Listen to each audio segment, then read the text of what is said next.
Nick Carter, famous for chasing crime.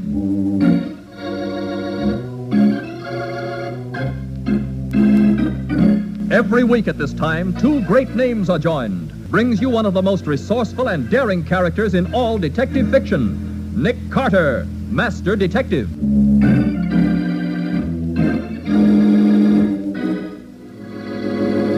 Nick Carter, have you lost your mind? No, Patsy. I said you're going to go crazy. Me? Go crazy? Yes. Then Matty and I are going to chase you. But why are you going to chase me? Because you've got the King's apology. And you're going to run with it until you run into a killer. And now, the case of the King's apology. Today's adventure starring Lon Clark as Nick Carter.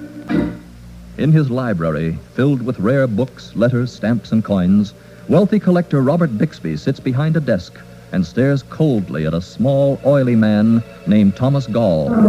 Gall, displaying an open leather portfolio filled with papers, talks excitedly.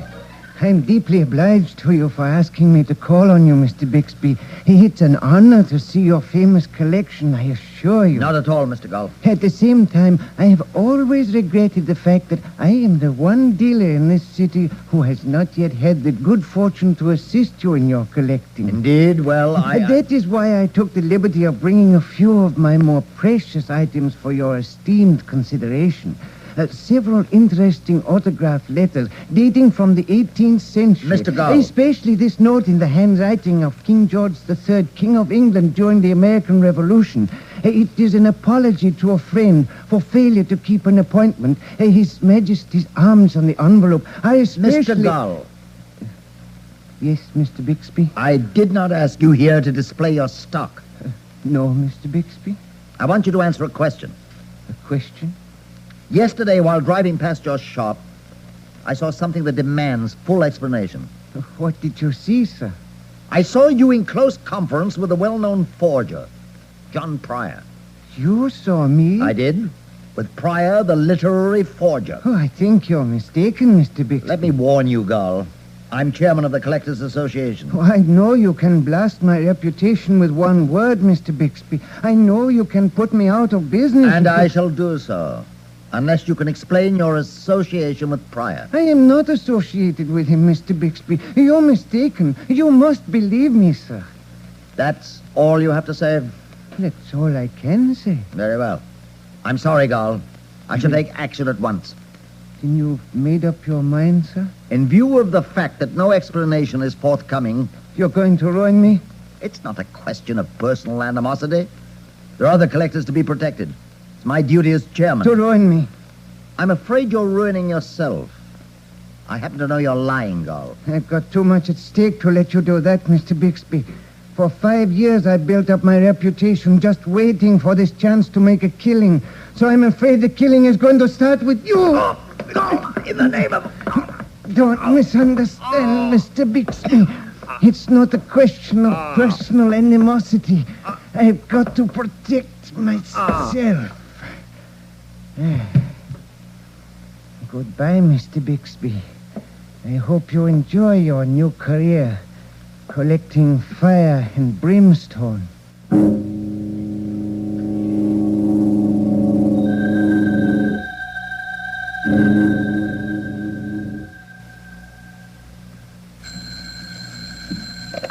Nick Carter's office, Patsy Bowen speaking. Hello?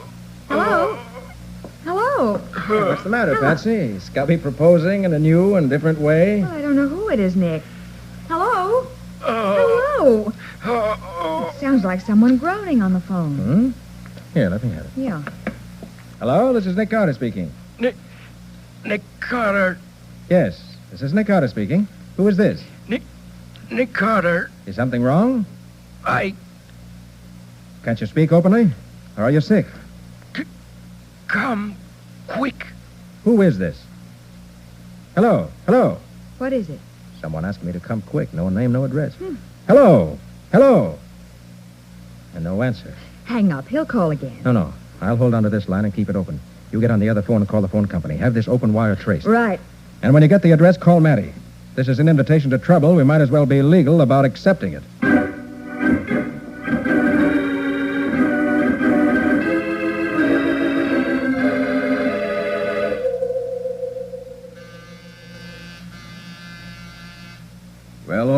got to say is, Nick, if you interrupted my sandwich to bring me here on a false alarm... What'll you do, Sergeant? I don't know. For years, Nick's been breaking into my meals. I still haven't figured out what to do about it. This is no false alarm, Matty. Nobody's answering the door, Nick. You sure it's the right house? Sure it is. Robert Bixby, 1035 Russell Place. Uh-huh. I'd still like to know what this is all about. So would I. All right if I use a skeleton key? Look, are you sure he groaned on the phone? On my word of honor, Sergeant. All right. Let's go in and have a look. Good.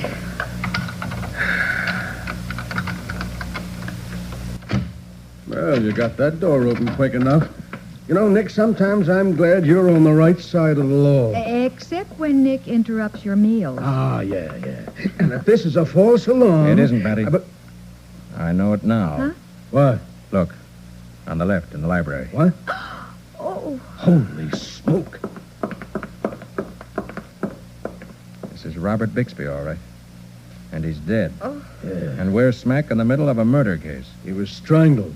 Look at the finger marks on his throat. Golly. See the way his head tilts, Matty? Yeah. His neck's broken. He died instantly. But he telephoned us, Nick. No, he didn't, Patsy. Not with a broken neck. What? Someone else called us. Someone who was here during or immediately after the murder. Oh. Give me the aluminum powder kit for my kid, will you? I want to dust the phone for fingerprints. Right, Nick. No matter, you better look around. See if anything looks displaced or missing. Yeah, okay. Will do. Here's the powder, Nick. Thanks.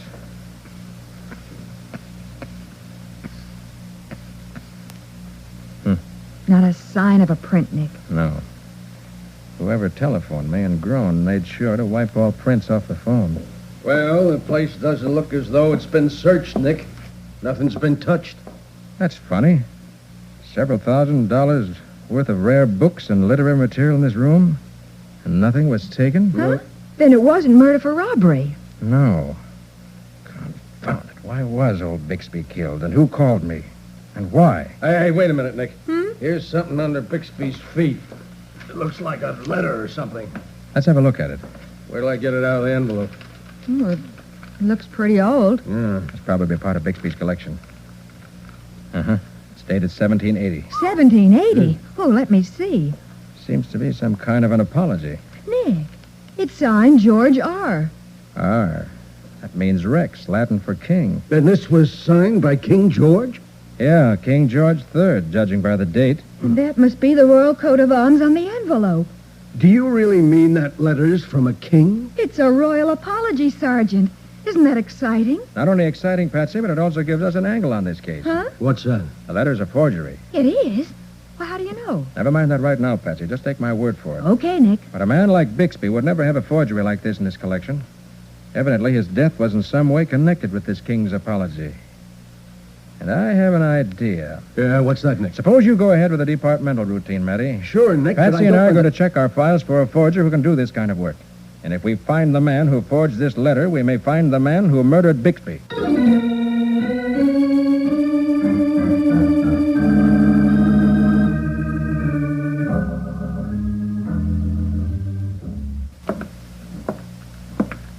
Tom, What, Rita? stop that pacing. You're giving me a headache. I can't help it. That Bixby, I could strangle him all over again. The pompous ass. Sitting there as though he were my judge. But he's dead, isn't he? Yes, and I could kill him again. And I could kill him each day forever. And to ruin the work of 5 years. Yes, that's what he wanted. One word from Bixby and we would have been finished. But we're not. For 5 years I've been honest. For 5 years I built up a reputation for this moment. They trust me now, those fools who buy letters and autographs. They believe in me. And in 6 months we'll unload every forgery. We'll make a fortune. That's what I've been waiting for. You've been a good wife, Rita. You played along with me during those years when we had to be honest. And don't think it didn't hurt. But now comes the payoff. We'll make 200,000, maybe 3. And we can't be stopped now that Bixby is dead. We can rise to it. I'll take it. Yes? Gull, Yes? this is Pryor. Yes? I want you to come over to my place for a talk. Why? I got bad news for you, Gall. Talk straight, Pryor. When Bixby got you up to his place, How did you find out about that? I was there, Gall. You were what? Bixby had me hidden in the next room. He was going to confront us, Gall. He had it all set up. Then you... That's right, I know all about it. I think you better come over to my place for a talk right away. But It's going to cost you money if you want me to forge you an alibi for murder.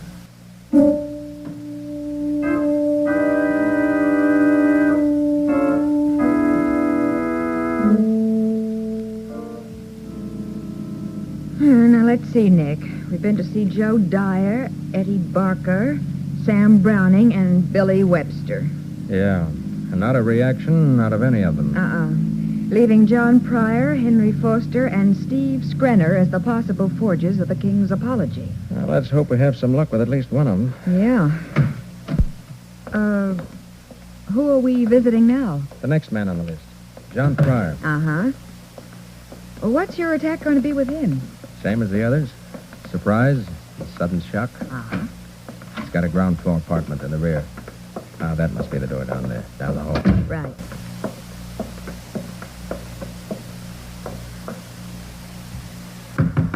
Oh, the way you knock gives me the shakes, Nick. So stern and official. Which is precisely why I do it. Gives us a psychological edge. Yes? You, John Pryor? Yes? I'm Nick Carter, working on a murder case, and I want to talk to you. I brought my secretary along to take notes. Now, wait a minute, Mr. Carter. Quit stalling, Pryor. You're in a bad jam, and you know it. I don't know anything of the kind. Take a look at this letter. What? Don't dummy up, Pryor. This is a forged manuscript, a King's Apology dated 1780, and it's your work. Now, Mr. Carter. Ties you into the murder of Robert Bixby so tight you won't get out of it with a crowbar. You're nuts. That isn't my work. No? Any objections if I take your fingerprints? Fingerprints? You heard me. Prints were left on this letter, on the inside flap of the envelope. I want to compare them with yours. Sure, I've got no objections, Mr. Carter. Just let me go into the kitchen and get the grease off my hands, huh? Okay. I'll get the equipment ready while you're gone. Now, I'll give you all the prints you want as soon as I get my hands clean. Go. I heard you. You've been haggling long enough. Now make up your mind fast. Do I cover for you? But he said he had your fingerprints. He's bluffing. I didn't leave any prints in that letter. And you think I'm a baby? But 100 grand. That's my price.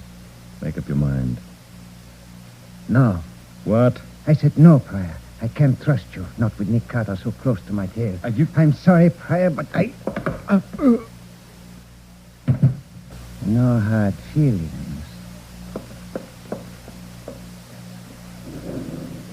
We're waiting, Pryor. Make it snappy.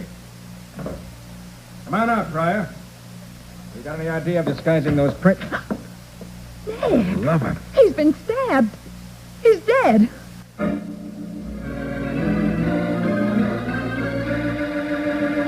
Nick and Patsy stare at the body of John Pryor, stretched out on the kitchen floor, a kitchen knife through his ribs. We'll see what they do in just a moment.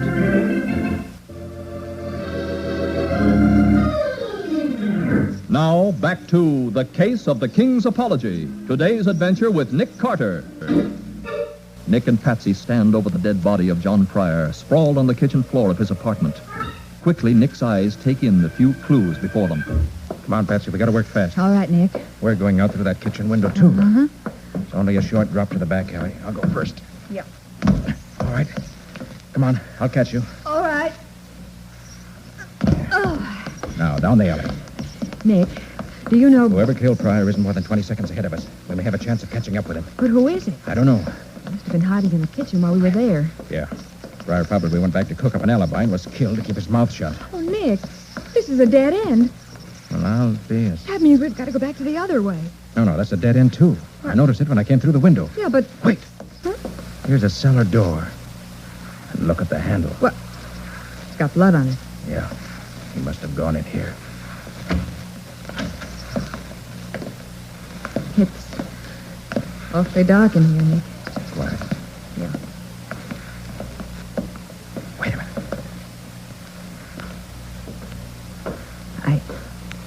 I think I hear someone. Probably the killer. Let's go now. Quick.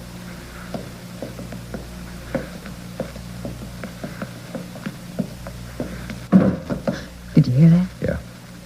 Seems to be a storage room in here. Came from inside that. He must be hiding in there. have to go in after him. Yeah. Now stay with me. Be careful. It's almost pitch dark. Nick, can't you use your flashlight? No. He's got a gun. He can use the light for a target. Come on. Oh, What the devil? Someone closed the door behind us. Killer. He was waiting in back of it. Oh, golly. Confound it. This door's fastened on the outside with an iron bar. What? Then we're locked in? Yes. Instead of trapping the killer, he's trapped us. And Why are you sniffing? got bad news for you. He's opened a gas pipe somewhere in this room. Oh, Nick. If we don't work fast, we're a couple of dead ducks.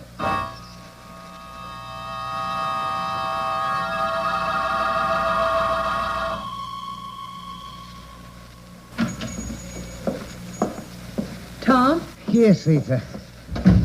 did you get everything arranged with Pryor? Yes, Rita. With Pryor and with Nick Carter. Nick Carter? I took care of that gentleman after I took care of Pryor. What are you talking about? I trapped Nick Carter. And just about now, he should be dead. Unless he can hold his breath for half an hour.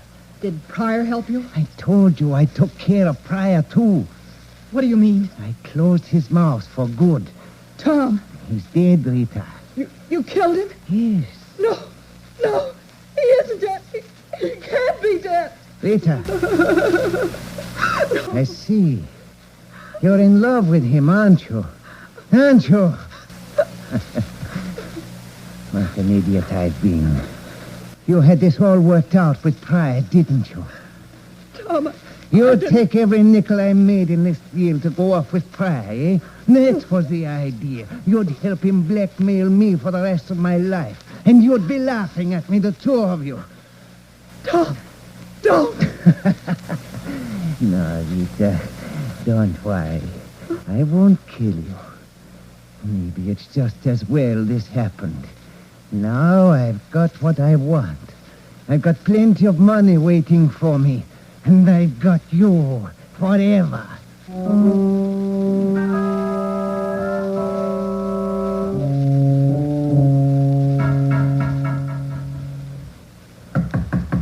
Come in.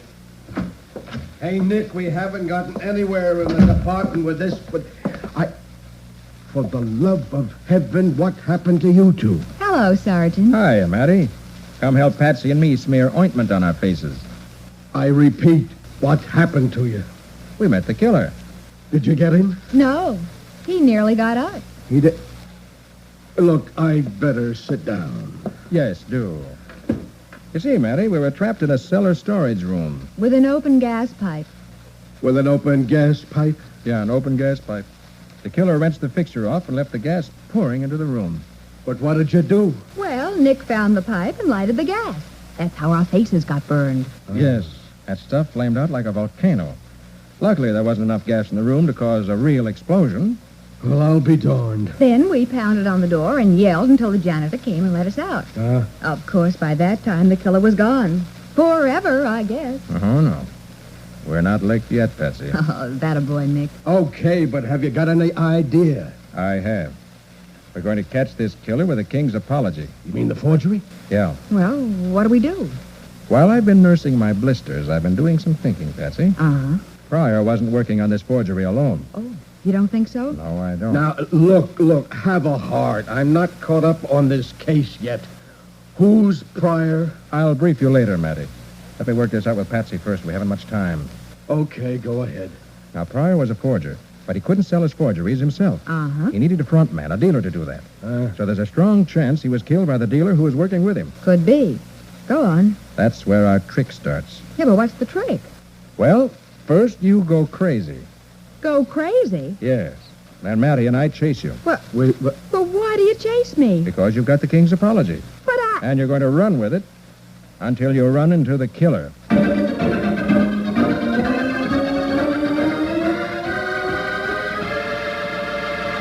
Patsy takes the forged letter and listens carefully to her instructions, her face brightening as Nick unfolds the mechanism of the trap.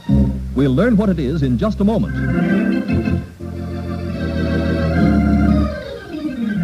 Now for the conclusion of The Case of the King's Apology, today's adventure with Nick Carter. For an hour, Valentine Street, where most of the city's autograph dealers have their shops, has been watching a curious spectacle. A girl has walked into one shop after another, displayed a letter, screamed at the astonished proprietor, and then run out.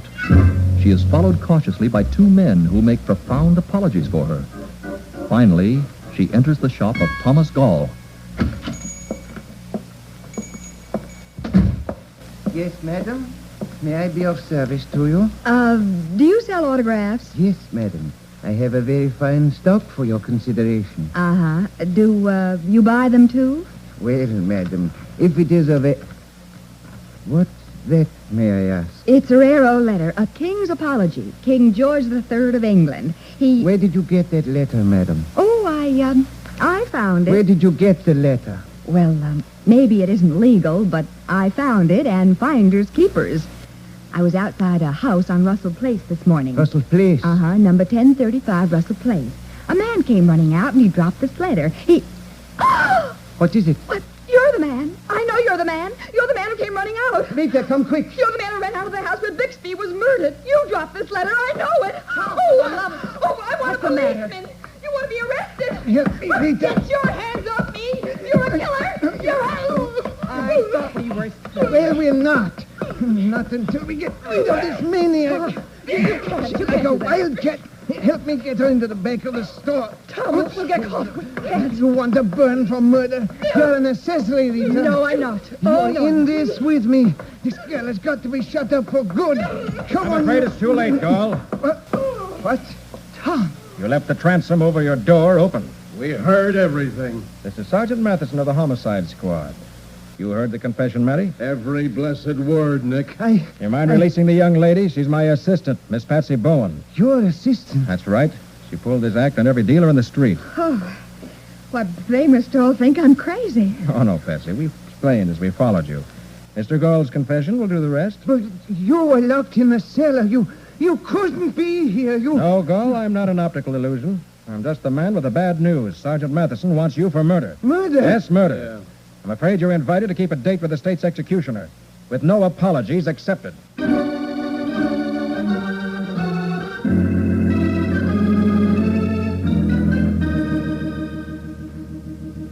Nick, there are a couple of things about this case I haven't figured out yet. Go ahead, Patsy. Well, first, who killed Bixby? Gall did. Okay. Then who called you from Bixby's house? Pryor. Why did he do that? Gall said in his confession that Pryor was in love with Rita and wanted her for himself. Uh-huh. She was apparently willing to help him double-cross Gall and then turn Gall over to the police for murder. Oh, so when Pryor phoned you, he was setting up the case. That's right. Mm-hmm. Wanted the police to close in on Gall quickly. That would increase the pressure and make the blackmail easy. Then, after he had all Gall's money, he could turn him in and go off with Rita. Well, I see. Now, one last thing. What? Since when have you been an autograph expert? Oh, I'm not. Then how did you know the King's apology was a forgery the minute you looked at it? Oh, that simple. You were playing a hunch. No, I knew. Huh? It happens to be one of the odd bits of information I've picked up here and there. Well, how did you know? Well, the letter was dated 1780, and the envelope bore the Royal Arms of England. Uh-huh. The address on the envelope was in the same writing as the letter. Hmm. Besides, the envelope matched the paper and looked just as old. Yeah, but that makes it sound genuine. Maybe so, but it proves it was a forgery. You see, Patsy, while the letter was dated 1780, envelopes were unknown before about 1830. Oh. Pryor made a mistake. Well, how about that? And all the while I thought you were guessing. Nick, I bow to the master. Quite all right, Patsy. Your apologies accepted.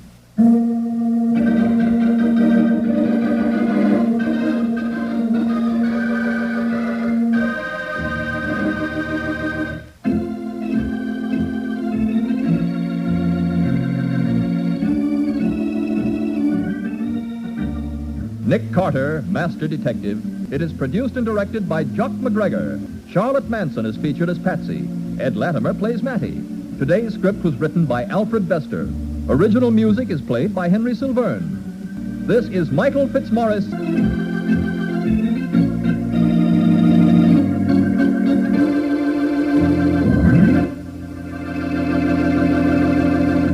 This is the Mutual Broadcasting System.